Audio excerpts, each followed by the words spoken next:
Hi, everybody. This is Amy with Education Closet. Let's talk about sketch notes. Here's one of the sketch notes that I created listening to our Creatively Connected podcast. Some people call these visual journals, or some call them sketch notes. It is easier for people to remember information when it's been presented in many different ways. Looking at visuals and creating your own visuals can help you organize and retain information. Here's some of the sketch notes that I took at an EdCamp conference. If you notice, here's the regular page. The regular note page, yeah, it's pretty boring.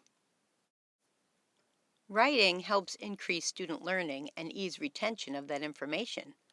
Dr. Judy Willis is a neurologist and a teacher.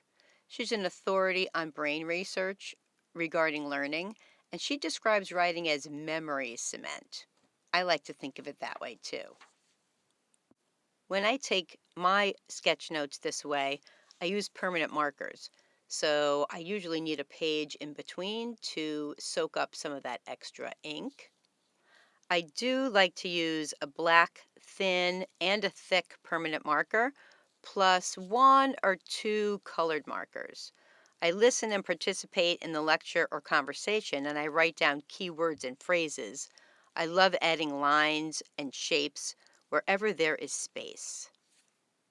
Since I'm using permanent markers, I really have to loosen up because, well, what do you do if you make a mistake?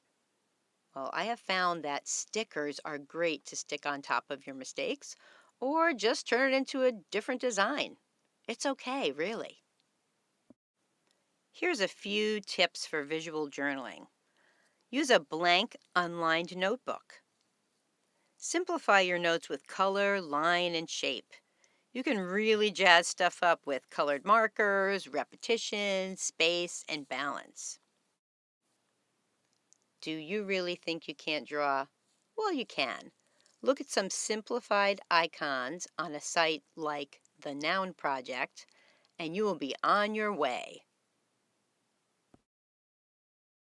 Are you wondering what this visual journaling or sketchnoting might look like? I'm listening to one of the Creatively Connected Classroom podcasts, and I did this little time-lapse video for you to see what it looks like in just about 40 seconds instead of 30 minutes. Breaking this down into words and phrases helps my creativity and my focus while I'm listening. And you know what? It's fun too. We would love to see your sketch notes. Please share with us on Instagram or Facebook and use hashtag Education Closet.